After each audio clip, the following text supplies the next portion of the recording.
अब mass of 6 kg, यहाँ पर 6 kg का मास है तो उसका वेट कितना हो गया, 60 न्यूटन हो गया। Supported by rope of length 2 metre from the ceiling.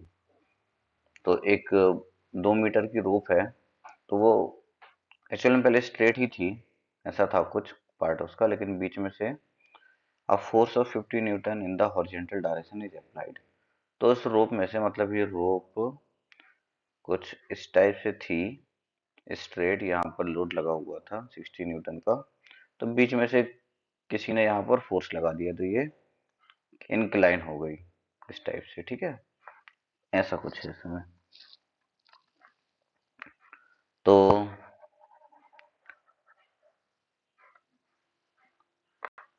Mid point पर, तो मिड पॉइंट पर होगा तो ऊपर की लेंथ 1 मीटर हो जाएगी और नीचे की लेंथ भी 1 मीटर हो जाएगी।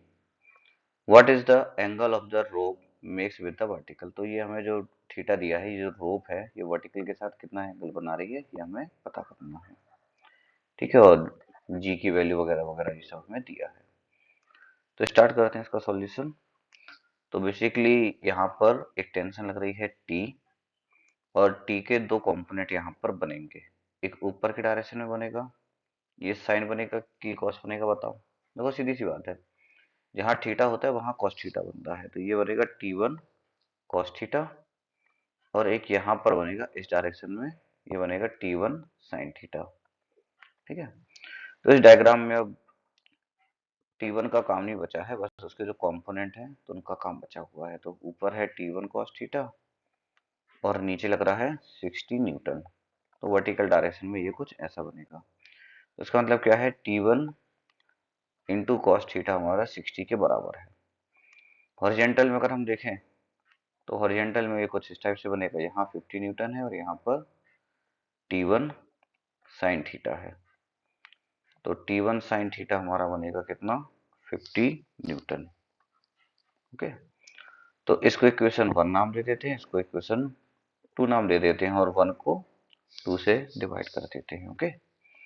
तो 1 हमारा कितना है, T1 sine theta equal to 50, और यहाँ पर आ जाएगा T1 कॉस थीटा, ये हमारा है 60।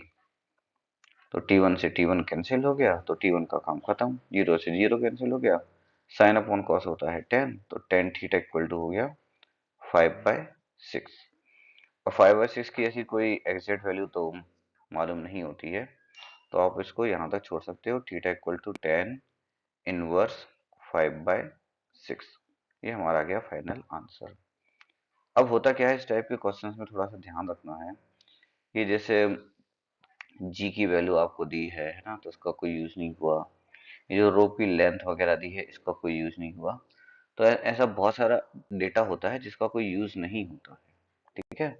ऐसा नहीं है कि जो कुछ भी क्वेश्चन में लिखा है वो सभी यूज करना ही है आपको, जो काम की चीज होगी वो हम करेंगे यहाँ पर। अब बहुत सारे बच्चे क्या है कि लेमिस लगाने बैठ जाते हैं, तो लेमिस लगाने की कोई ऐसी रिक्वायरमेंट है ही नहीं, ठीक है। आप लेमिस लगाओगे आपको एंगल निकालना पड़ेगा, बहुत सारी मेहनत करनी पड़ेगी उसमें। ये एक इजी स्टेप है, आप इसको कंपोनेंट में रिसॉल्व कर लो और यहाँ से आपका डायरेक्टली सॉल्व हो जाएगा, ठीक है। तो जब तक रिक्वायरमेंट नहीं हो तब तक आप उसको लेमिस को मत लगाओ, कंपोनेंट से अगर जल्दी सॉल्व हो रहा है तो वो बेटर ऑप्शन है।